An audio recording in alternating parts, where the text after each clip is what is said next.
Okay, state your name, where you originally from, and how long you been single. I am T. Marie. I am originally from Hickman, Kentucky, and I have been single for, yikes, years. 11 Years. years now. Yep. 11 years. Yeah. You've been single for 11 years? I've been single for, well, I don't know how it counts because, I was engaged, right? Okay. And my fiance Okay. passed away. So Okay. that was a year ago. All So I right. don't know how So that counts. So I've been actually single, I guess, for a year. okay. Yeah. So you don't mind me asking, how did he pass? He passed away in surgery from heart surgery. He had a cardiac arrest during surgery. Okay. And how long you guys were engaged? We were engaged from New Year's Eve of 21, and we were going to marry in September. So we were engaged for 6 months at the time. 6 months at the time. Okay. Have you been actively dating? I just started actively dating. I tried to actively date a little bit after he passed. It just felt like I wasn't supposed to yet, and I wasn't really ready yet. I wasn't sure if I was just trying to pass time or fill that empty space, but it nothing really clicked for me, and I felt like I needed to do some work and some healing before it was time to get back in the game. So I'm just now actually getting back in the game now, for real. Let me ask you a question. Do you think that when you say it doesn't really fit, are you using comparison as far as how he treated you as far as people that you're dating currently? Do you think you run into that, or? Well, I think in the beginning, maybe when I was trying to date too soon, but what I really think was I just wasn't over the situation, over the fact that he was gone, because he wasn't supposed to be gone. We didn't expect him to pass away. So I think it was more like, I can't believe I'm by myself, and that he's actually gone. We were about to share life together. We were already living together. We were doing everything together. And it was just hard to realize. It felt unreal for such a long time that he was actually gone. So I really had to heal first from that and then understand what happened. Then I had to get over the guilt of feeling like it was okay to move on, because for a while I just felt like it wasn't okay to move on. And but then I realized that, one, I know he would want me to be happy and move on. And two, I still had to live because I'm still living. And I'm sure, for one, even me, not just him, but I shouldn't pass away just because he's gone. I shouldn't stop living because he's no longer here. So it was time for me to live. And I love a partnership. I love relationships. So I want that companionship. So it was time for me to get back out there. Right. Let me ask you a question. You gotta get this a little bit more personal, but not too personal. Okay. What is it that you miss about him the most? My friendship. We were like the best of friends. We both loved sports. We had season tickets to the Falcons game. We both laughed. I mean, we were friends. We were actually best friends. We did everything together. We cut up together. Honestly, that's probably the first person I felt comfortable using the bathroom in front of, for real. Like, even though I've been married before this time, like, this was my best friend. And so no matter what, when we were mad at each other, we were still friends. And that was the glue that held us together, our friendship. So it's definitely a friendship. Yeah. Friendship. A lot of times people so much focused on, things outside of friendship. So, okay. So here's another question for you. So you've been out, so this kind of do a quick recap. You said that you were engaged. Now you've been single for about a year. So are there any particular fears that you may think that you may be facing right now as far as getting back out into dating? Because I know you hear the thing, why you hear your homegirls, right? Yes, right. Your homegirls give you the stories. Like, is there any fears? Because sometimes women have fears stepping out into back into the dating scene. Or have you identified any, or you don't really feed into that? I don't think I have any fears per se. I feel like, honestly, I'm equipped to get back out here. You know, this is kind of, I do this for a living, so I feel like I'm equipped. But what I do fear, what I hear women begin to fear, is that it's taking too long to get there. Like, they are afraid to go through 2, 3, 4, 5. Like, if you've been on 3, 4, 5 dates, or you tried 3, 4, 5 times, now they feel like they're running out of options. And that can be discouraging. I mean, being there, you like, dang, this is the 5th person, this still ain't working. So it makes you sometimes want to fall back into somebody, an ex or somebody familiar, just because you want that companionship. And so I think that's the fear. I mean, and I guess if I had a fear, I've had that fear too. But I also be like, okay, sometimes it's gonna take me to get to person 15, 16, or 21. You know what I'm saying? But in order to do that, I'm also good at being like, okay, next. Like, I'm not lingering on anything that doesn't fit. I'm on to the next. I don't care if it don't fit. I'm at an adult stage where we're not doing no time wasting. So yeah, I mean, the only fear, if I had to say there was one. Yeah, I kind of look at it like baseball, right? So baseball, I use the analogy of, you go up to bat 10 times, right? Right. But if you strike out 7, but you hit 3, you're an all-star. It's 300. Right. You know what I mean? Correct. And in baseball, that's a great number. Correct. And some of the things I also see that, no one likes no, including me. I'm very spoiled. Right. You know what I mean? I'm being honest with you. We like to always hear the yeses. Sometimes the no's are good, yes. because the wrong person can tell you no for the right reasons, if that makes sense. Right. Plenty. So when was the last time you been out on a date? Oh, child. It's been a minute. I don't know. Wow, what happened? What happened? Was it something that you saw and you was like, I saw your face turn up a little bit. Well, tell me about the date, the last date. What do you do? Or what you do? What I do, first of all, I'm perfect. No, I'm lying. I didn't do anything. I just think that the last date I went on, it was fine. We went on a date. It just wasn't compatible. And that's what dating is for, the compatibility. But what I fault myself at is I'm not being active enough either. I've been busy with work. I've been busy trying to create things I'm doing. I'm busy with my daughter. I've been busy. So I really haven't put myself out there to be available. So when I looked up, it was because, you know what? I've been asked to go out, and then I'll be like, you know what? I'm doing this, I'm doing that. Could be that I'm not interested. Could be like, I don't know if I'm ready to start doing this again. But it's definitely oftentimes I'm not feeling it. You know what I'm saying? And so, but I have to get back outside. I really haven't been outside the way I should be in order to get what I'm looking for. I guess I think Amazon gonna bring it. I don't know. Right. I don't know.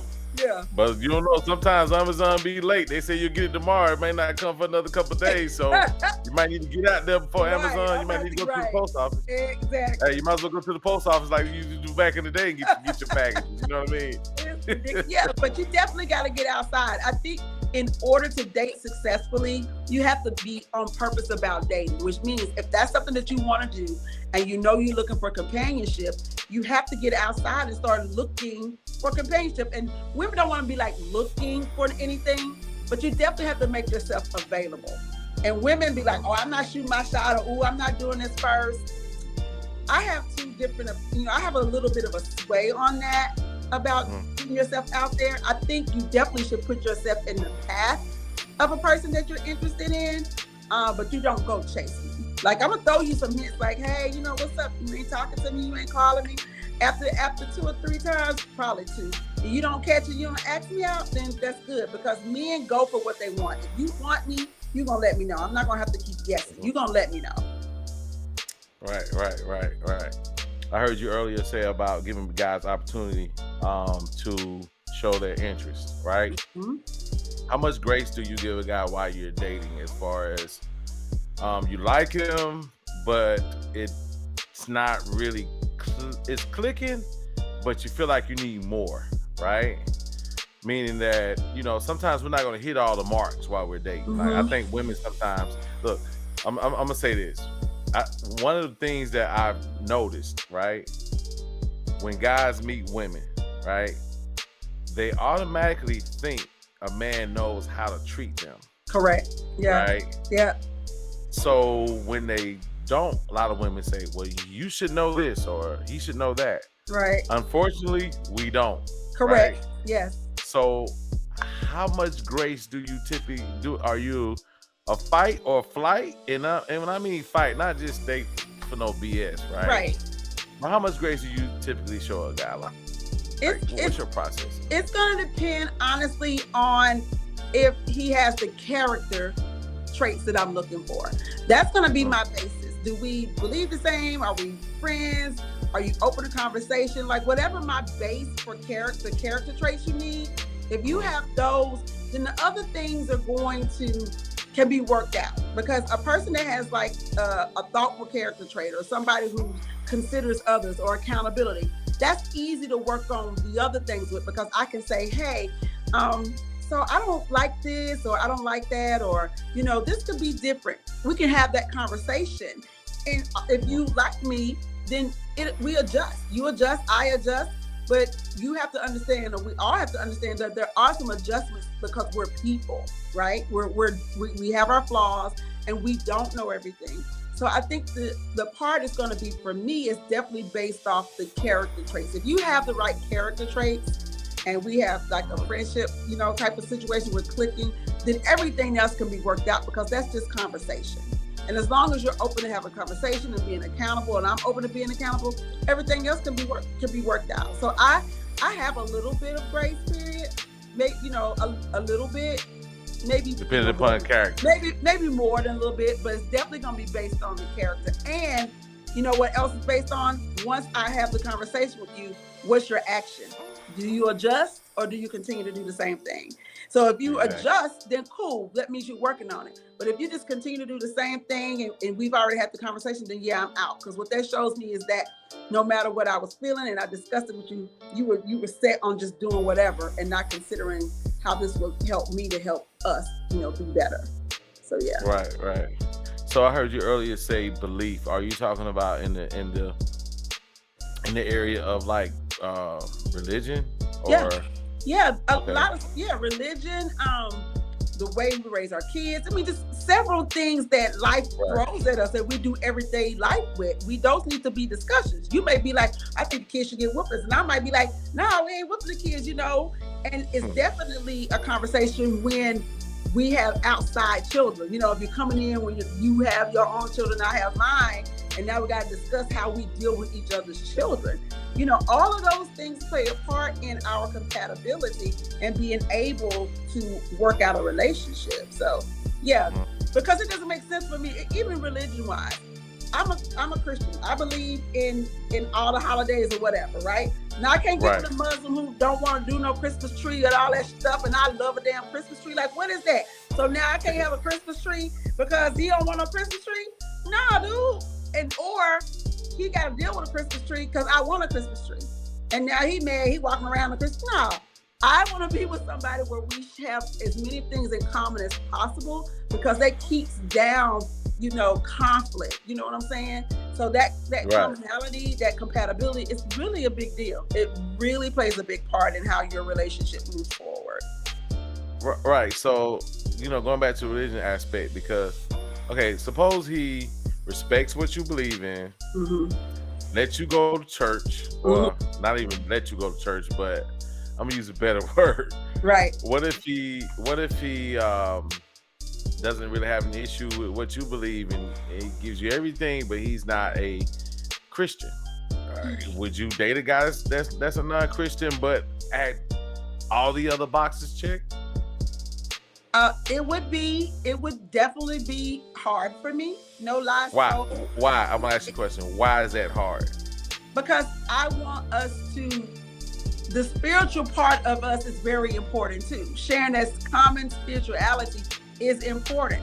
I want somebody that's gonna pray with me. I want somebody that's gonna pray for me. I want somebody who we share the same belief, because I don't care what you share.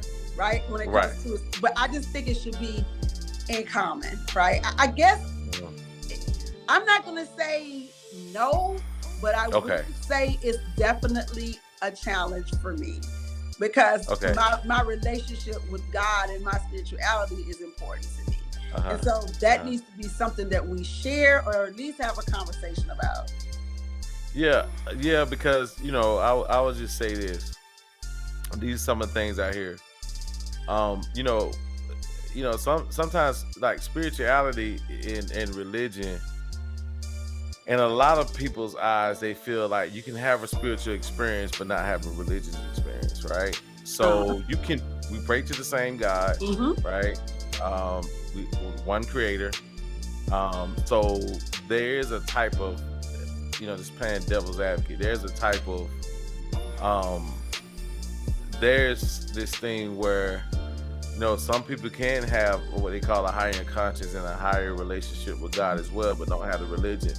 Now they may, their walk may be able to lead you in the things you may want to in life. They may allow you or respect the fact that you do what you do. mm-hmm, And the reason why I ask that, because I know that I've heard from a lot of men that say, or I've heard women say a lot of boxes checked, but it's just simple fact that he's not a Christian, but everything else checks out, and that guy gets X'd out. You know what I mean? And depending that's a on hard one. how important you're like, listen, my spirituality is very important to me, and I can't say anything about you. Look, I'm a Christian, right? And I'm open to listening to anybody else's, religion and what they study and what they believe, and they practice, right? What they practice. But it's really gonna be for me to fully connect with this person. Gotcha. We really have to connect spiritually. Like, it's the one common thing that's gonna keep us when all the other stuff is fighting us. It's gonna be our spirituality and how we are committed to each other within that whole spiritual experience. You know what I'm saying? And that's one of the things that help keep people together when they're struggling outside even the friendship, even when I'm mad. It's my commitment that I made to God, to the commitment of my husband, what I'm going to work through. You know what I'm saying? So that's me. Everybody has that's important for you, right? It's important to me. So everybody has a different experience. I want my husband to be like, okay, let's pray, or I pray for you, or know that you got me covered, and know that you are consulting God or whatever when you come to the family and the household or whatever. That's, for me, it's very, very important. Gotcha. Yeah. Let me ask you a question. Have anyone ever, I sometimes through dating and whatnot, guys always like to label women as a boss chick.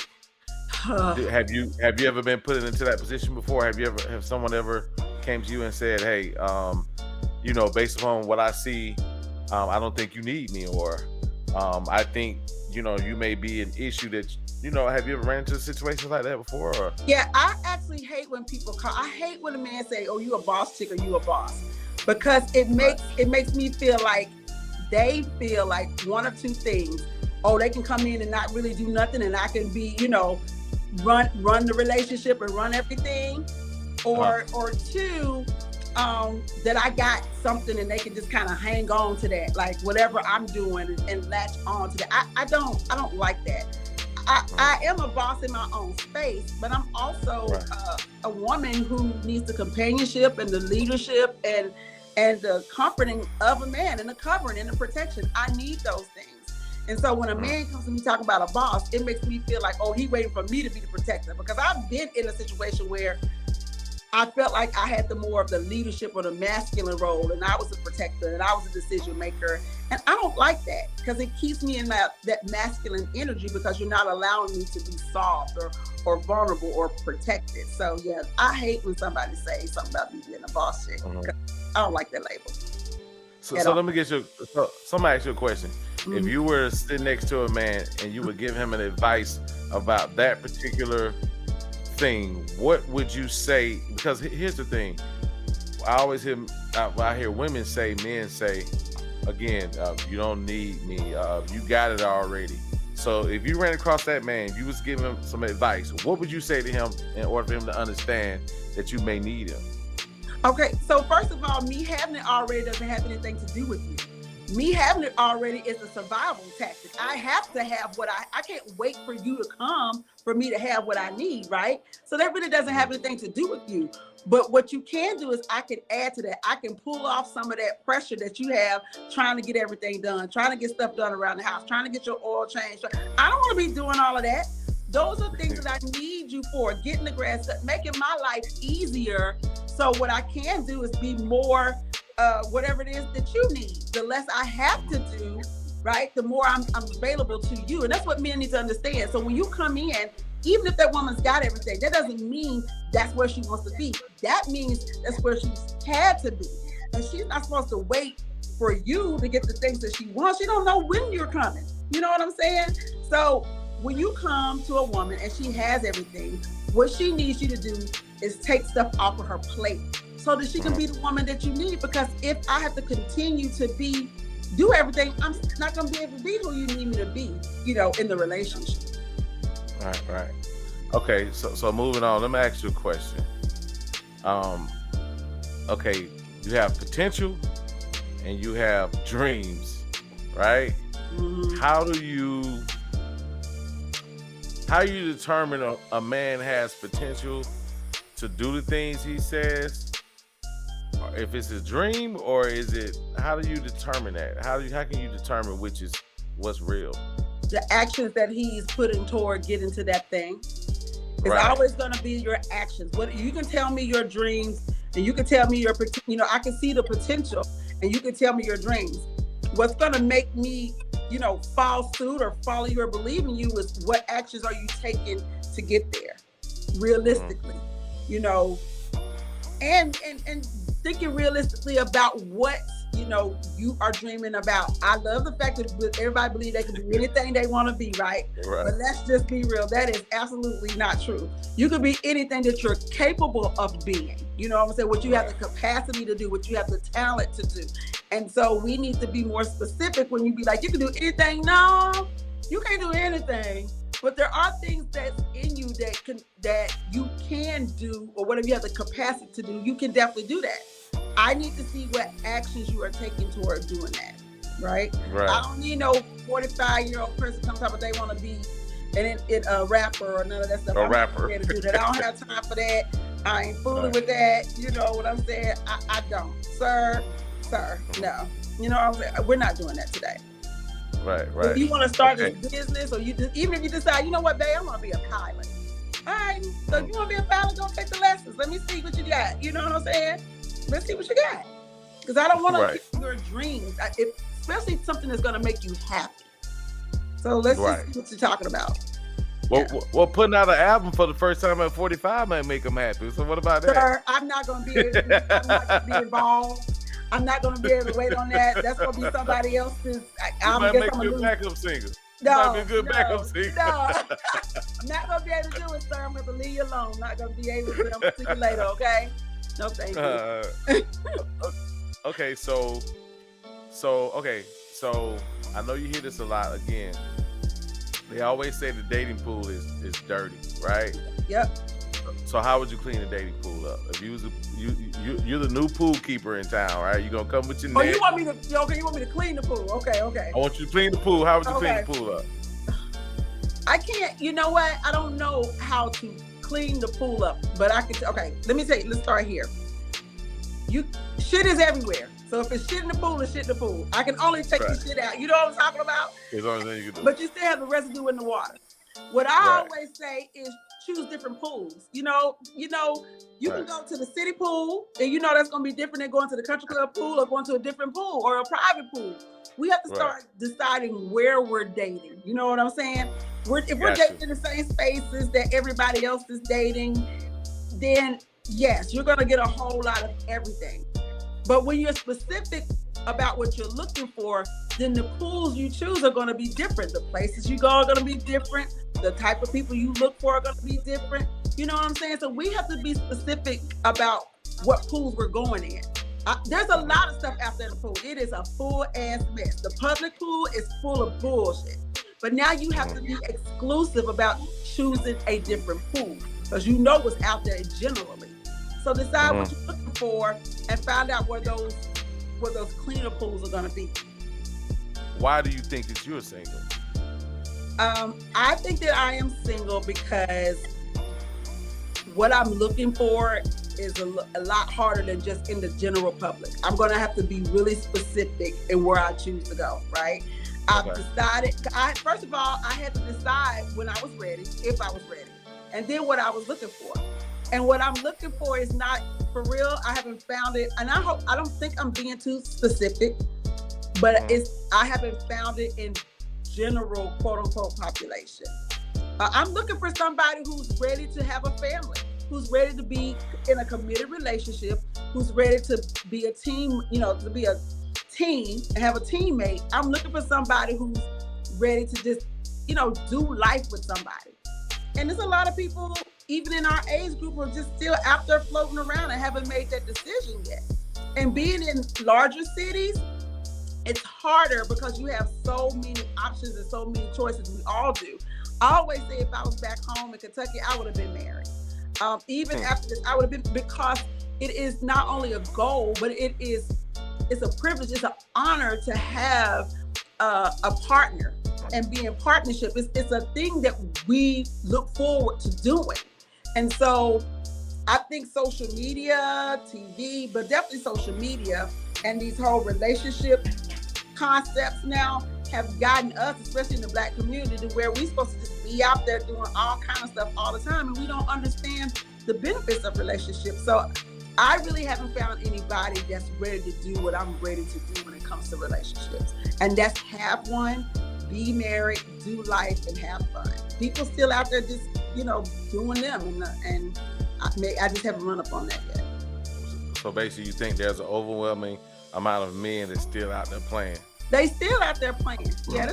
Even though I know for sure that there's some great men out there who are ready to do life. And that's why I haven't given up. I do believe that. I know that there are. But I also know that there's a great deal of men who out there just playing. And the more they see a lot of the stuff that they see on social media, the more they little hurt, broke, unhappy self continue to play that victim. Because men are now, don't make me call it, but men are becoming so much of a victim now that you like, are you serious right now? Have you been there? You need to go to counseling, sir. Who hurt you? Your mom, your ex-girlfriend? Who? Like, you are so bitter right now that every time a woman says something that she ain't this and she ain't that, and you're finding that. And you're also finding people on social media who actually subscribe to that and actually confirm that thought process. And there's too many men that just aren't doing the work to be good partners. So do you think it's the men that do it, or the women that allow what's being done? I think it's both. I mean, the men, everybody plays their part, right? There's men out there who are broken, and what are they doing to fix it? I don't know. There's women out here who are broken. What are they doing to fix it? I don't know. But what I know is good women and good men are having to muddle through that mess to get to the good men and good women. And so that's part of, and I don't know if we're going to talk about this, but that's part of the process of what I'm doing when it comes to the connection and the matchmaking and creating single forums for good men and good women to connect, and find, potential mates and partnerships. Because having to muddle through this mess, it can be discouraging. And you'll start to believe that there's not good men out there. And there's absolutely great men out there. I know some, I'm friends with some, my brother, my father. I know there's great men out there. So I want women to understand that there are great men out there. You just don't have to muddle through some mess a little bit to get to them. And you know what? And not just muddle, definitely. I definitely agree. But also you have to change your mindset. Yeah. Right? I've mentioned this before, but there's an adage of you are what you eat, not just physically, but also mentally. Absolutely. What you consume becomes you. Absolutely. Right? And I think sometimes those thoughts have to be changed to, this is what I want. Yep. This is how I'm gonna get it. Yep. And this is how I need to get it. Yep. And anything that's in front of me that's not for me will not come in front of me. Exactly. I'm gonna move out the way. And I don't understand why people think that it's okay, that you can't plan that dating situation or plan, on how to get your mate the same way you plan your day or plan how you're gonna lose weight or plan anything else. You have to know what the goal is and what the steps are to get to that goal. And mindset plays a big part. I can be like, I want to lose weight, but if I don't believe I'm gonna lose weight and I keep eating the same stupid stuff, I'm not gonna lose weight. But if I believe I'm gonna lose weight and I put the work in to lose the weight, then I'm definitely gonna get those results. And it's the same. It's the same thing. Right. And it goes back to that baseball analogy again. I mean, how many times you strike out, you still got to keep your mindset straight. You got to stay focused. There's a thing in sales. They say, they also say in sales, the more no's you get, the closer you're gonna get to a yes. Yeah, I hate sales. Right. I know. I'm such a salesperson. But what's that again? I hate sales. I absolutely. And I can do it well, but I hate it. I do not like it. But you know what? Sales and dating is parallel, right? The reason why it's parallel because people buy from who they like. True. They don't buy they don't buy the product. Exactly. They buy you. You know what I'm saying? So the more you put your best foot forward in that presentation, the more you're gonna close the deal. Right. And I think that's why I hate sales, because I'm like, look, here the package. You either want it or you don't. I mean, but it's you. I don't want to sell it. You got to believe in what you're selling. And yes, same thing, because I was property manager before I got a property manager, I was leasing. So we had to sell the apartments to people. I always did better when I liked the actual community that I worked at. So that's why I chose to work at certain communities, because it's easier for me to convince people that this is the community for you, right? Because I believed in it. And just like you said, you sell stuff that you believe in easier. So yeah. And then once you confident in what you sell, then you got that point is yourself. It's almost like that candy bar, right? I use this analogy a lot. When you go to Walmart and you get ready and you grocery shopping, and that boy comes run behind you with that candy bar for $1, and then he asks you for it, you're like, I'm going somewhere. But if your nephew came with that same bar, guess what? You're most likely gonna buy from him. You're gonna buy it from him. That's because you know him. Right. You know him. You like him. Right. And you you are selling you. And I've always told my leasing, you're selling you. Everybody you work with. You're not selling these apartments. There's apartments everywhere. You're selling your personality. You're selling them on the fact that they would love to come be around you, and that you got their back. Absolutely.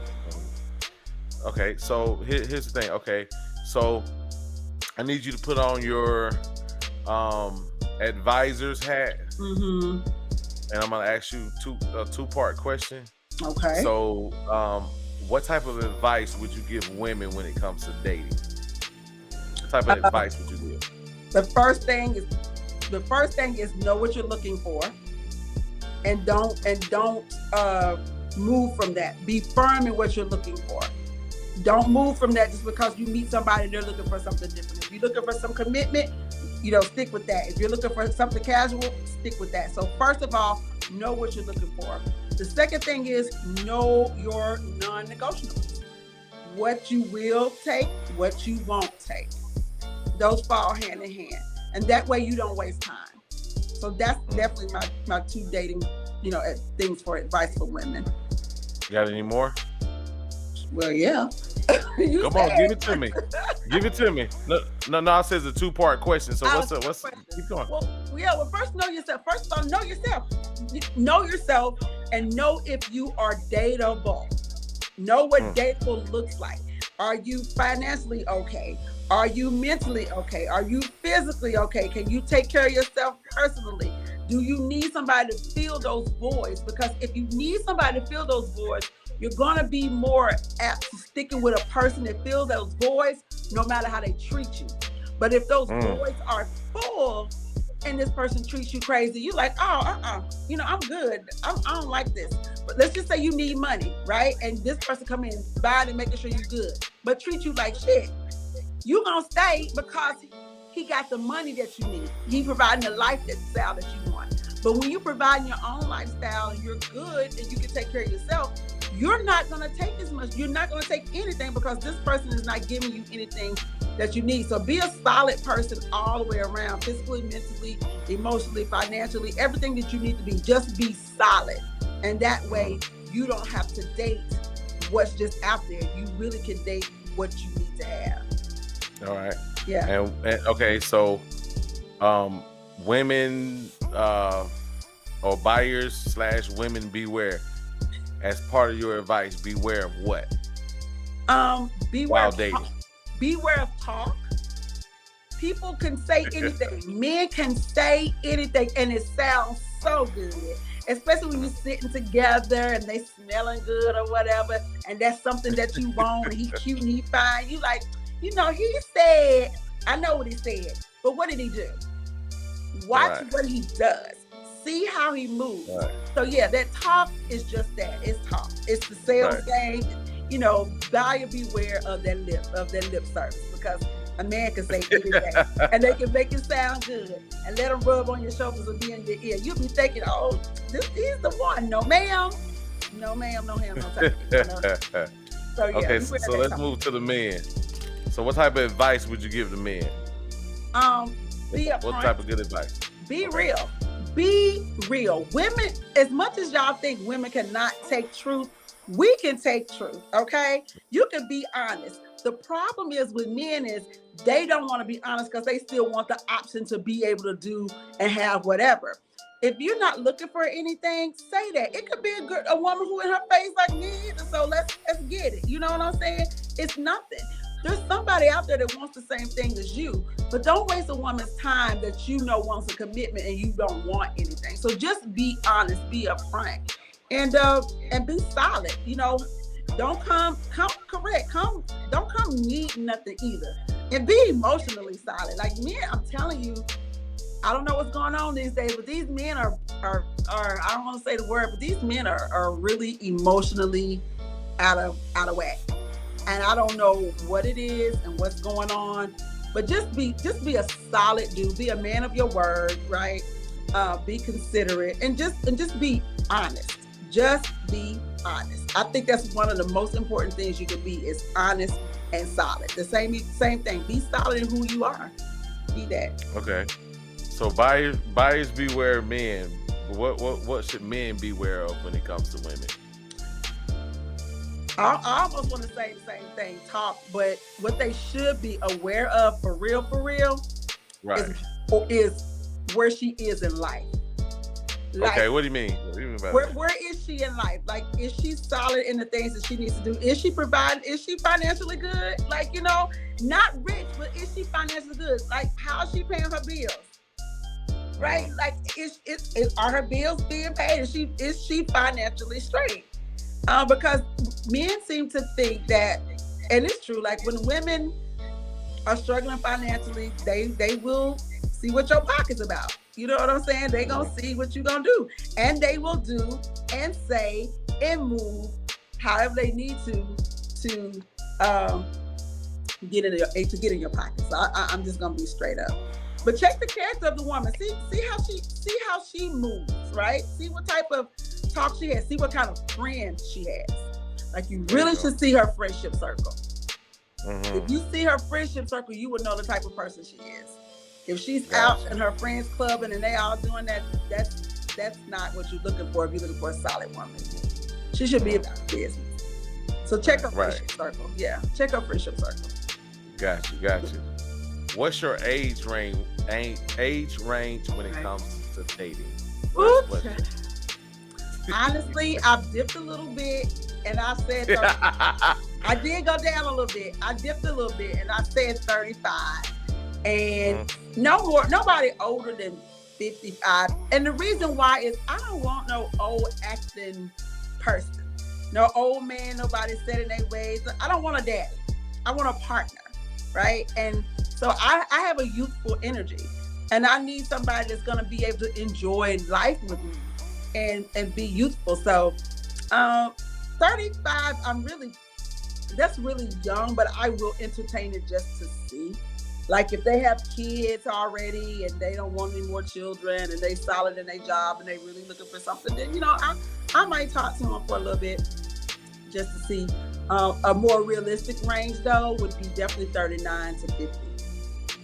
50, 51, okay. 52. No more than 55, though, for real. Like, after 55, I just be like, swipe left.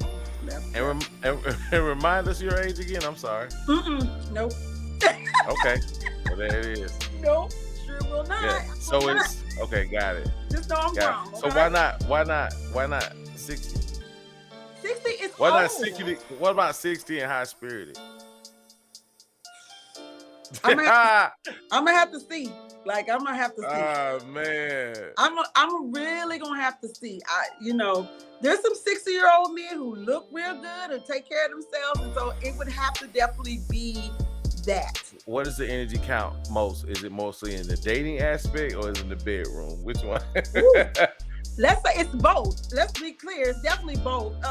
Because when you're for me dating, it does include outdoor activities. We're not gonna be doing a whole bunch of them running and stuff like that. We're not doing all that. We will be I like to take walks in the park. I like outdoor concerts. I like to play pool. There's things that I like to do that is not necessarily that has to do with somebody's age, but more of their energy. If they like doing all that stuff, I like to do, right? And sometimes older men don't like to do. They're more settled. They don't want to go out of the house. They don't want to, you know what I'm saying? And so I don't want to be in the house all the time. I like being at home, and I enjoy me and my partner being at home, but I also like living. And I want to go outside sometimes. And I want to be like, hey babe, this concert is coming outside. Let's pack up a bag, get our wine or whatever, and go listen and sit on the lawn or get us some chairs. Or hey, let's take this trip to New York. We got some, tickets, whatever, got some free time. Let's fly to New York this weekend. Stuff like that. Some people when they're older, they're just like, ugh, they don't want to do nothing. They don't want to do nothing. So yeah, I hear that a lot. Women say they don't want to go down that age because men, they have this thing about men being like, I don't know, like just kind of slumbering around the house. I mean, I don't know if that to be. I think the older we get now, as time has moved forward, I think that I've seen men in their mid-50s and sometimes a little bit beyond, a lot more active now. I don't know why. That might be your friend group or it's people that you right know. Because I hang around because I'm active. Correct, because you're active, right? So you're gonna see that. Those are gonna be the people that you're around, that you're gonna flock with, that you're gonna hang with. But there's definitely a group of men who don't want to do absolutely nothing but just be around. You know what I'm saying? And so oftentimes the older they get, sometimes they just get more settled than just being settled. But that's just gonna depend on, I don't know, but what I do know is I don't want nobody acting old. Let me say that, okay? I need somebody who's gonna be active. I believe that I can already tell you're gonna need somebody to kind of. That's right. That's right. Right. In my family, it's traditional that it seems as that all the women have married younger men. All the women have married young. Okay, got it. Yep, they married. So my father is 8 years younger than my mother. My aunt's husband was like 5 years younger than her. My cousin's husband is like 7 years younger than her. So, and then like a couple years, but I think it's because we just keep our same energy level no matter how old we get, I think. Yeah. Yeah. So, and I know you probably disagree with this, but I definitely want to ask you this, because there's this thing where a lot of men think that we're in the era of the black woman, of the angry black woman. I'm sorry. How do you feel about that? I think that, what I think is that we cannot express black women are already, we're very passionate, and we can get very passionate. We can get very, sometimes we get a little loud, sometimes I don't want to call it aggressive, but we're very passionate in our speech. We're very passionate about what we're talking about, and when we come to have a conversation, we can be passionate. I don't think we're angry. Right. I know a lot of women, we're not angry. We can be tired. We're exhausted. We're disappointed. You know what I'm saying? We're doing so much alone as black women that a lot of times that masculine energy shows up when the masculine energy doesn't show up. So it shows up in us when it doesn't show up in the men. And so for me, it should be that a man should know how to calm a woman. Right? Okay. You should know how to calm a woman, because as women, period, we're already aggressive. As Black women, we have so many of the same things going on that Black men do. We have those same struggles. We're in our corporate jobs trying to climb and not getting paid where we should be. We're taking on responsibilities. We have the children. We have everything on our shoulders, and we still have to do it. We have to provide our lifestyle. So when you come in as a man not being what that covering and that strength that we need to be, we have a tendency to get a little frustrated. We have a tendency to get a little passionate about, letting you know what it is that we need. But for me, a man is gonna be like, see, look, I know, but you need to relax, chill, babe. I got you. Do you know how quick that calms us down? Instead of you going up with us and going back and forth with us, men need to realize that if you're the leader, then the leader sets the tone. So if I'm up here, right, you should be able to bring me back here. And the way you do that is knowing what it is that takes me to get me there. And that's the covering. That's to be like, okay, I got you. I know you're frustrated. Relax, okay? So yeah. So how long? And you don't have to put a time on it, but I can definitely understand what you're saying on that. That makes perfectly a lot of sense. But then coming from the man's side, what are some of the indications that it may not be no hope? Right. Sometimes you run it like it may not be any hope for that. So how do we determine if that woman is going to really take heed to that particular type of action? When she doesn't over and over and over again, when she doesn't, and you even talk to her like, babe, I'm trying to whatever. If she stays up there's nothing that you can do about that. That's work that she has to do internally, or whatever it is, whatever issues or anger issues or whatever's going on with her. But if you've actively tried and you tried over and y'all had the conversation and she still stays there, that's nothing you can do about that. You have to understand, you can't change people. We can't change people's character or the things they've gone through or who they've become through their trials, right? But you can just be like, you know what, babe, I've tried. I want us to be better. I want this to be different, but you stay here. So either we need to go to counseling and talk this out or work this out, or you do, or it's not going to work. I don't believe in suffering in love just to have a partnership. I don't believe in that. And I don't believe in staying with somebody just because you've been with somebody. So no. Right. What's your biggest turn on a man? What is it about it physically that you like about a man? Oh, I don't know. It's not even looks, because I don't like buff men at all. I hate men with all the muscles. That is so unattractive to me. I don't like it. I'd rather have a big dude than have a dude with all the muscles. I think it's the way you carry yourself. I think it's the way the confidence in your walk, in your appearance, the way you put your clothes together, the way you put yourself together. It's that for me. It's definitely not necessarily anything particularly physical, but it's the whole way you carry yourself. You know what I'm saying? So I really don't like buff men. Don't be all at the gym getting all that. I don't need all that. You keep all that. You like skinny guys? I will date a skinny guy as long as he ain't like a toothpick skinny. I need to feel protected. You know what I'm saying? Right. I need to feel protected. I do.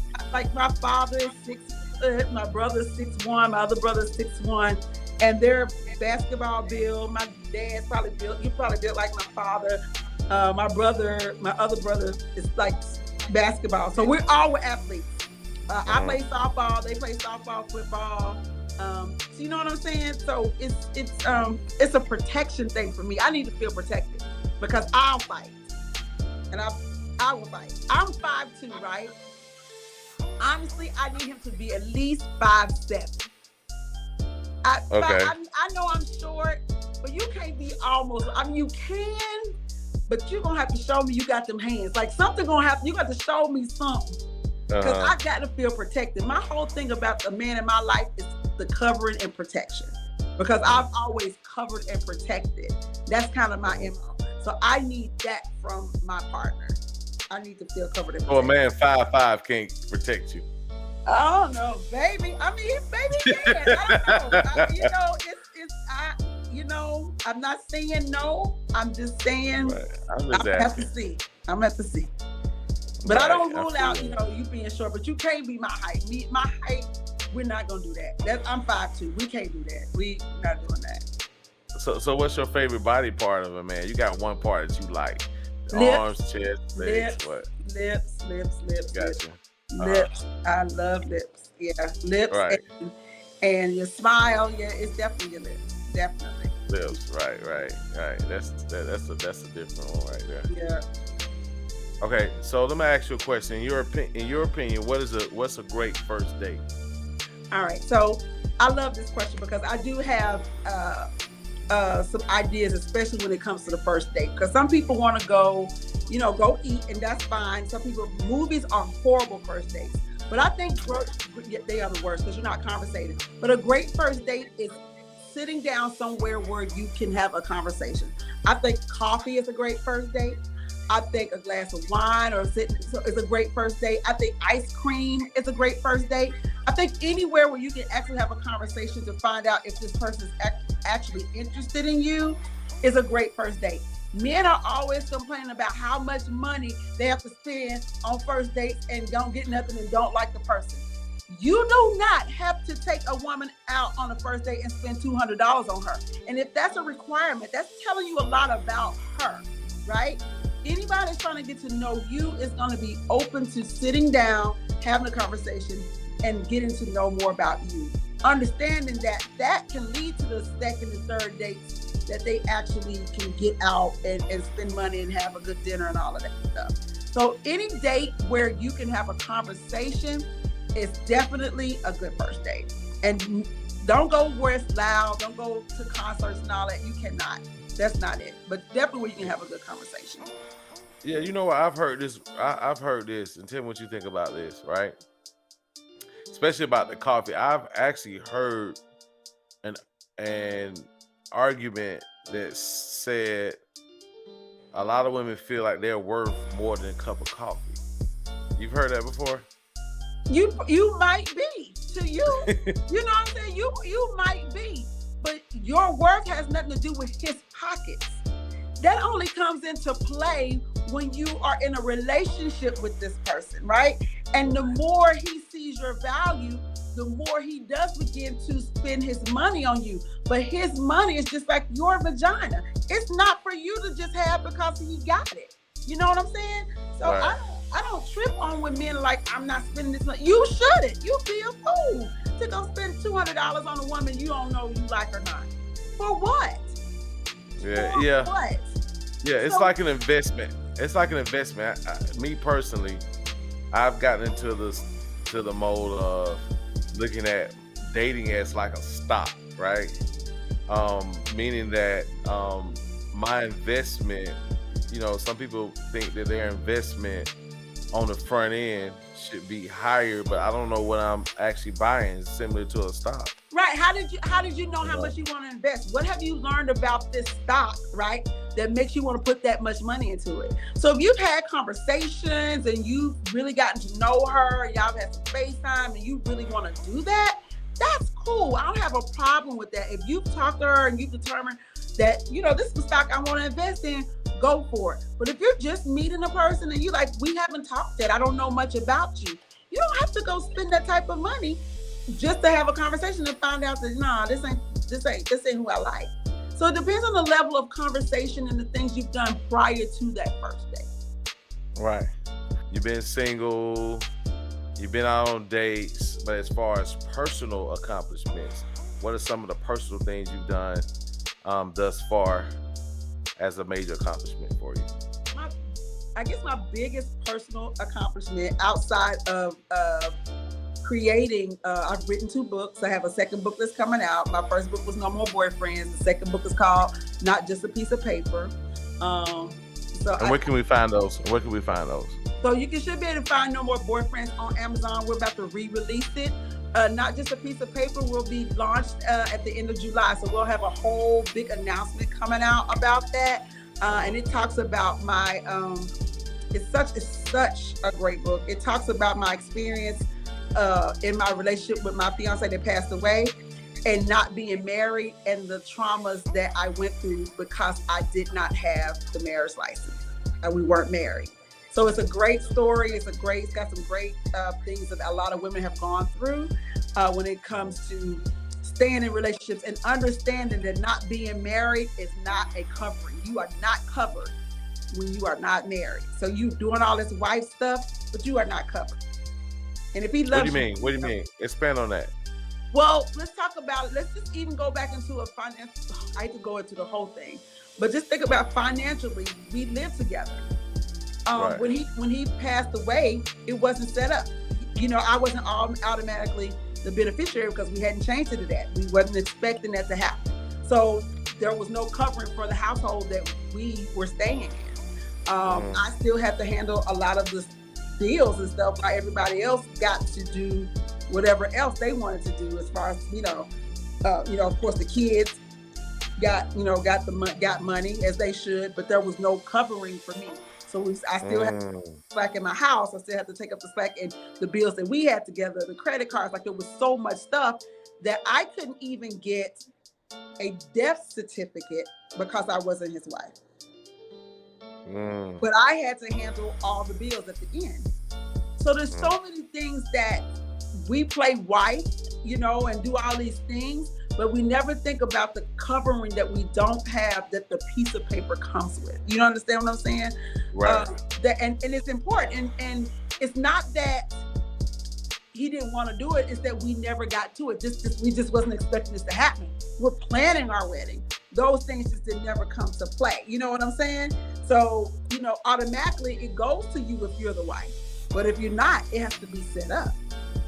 You know what I'm saying? So it's just so many things that happened in that situation that caused me to have to. It's just crazy. The story is crazy, and it was something that I would never wish upon anybody who loses somebody that they love. It was just hard.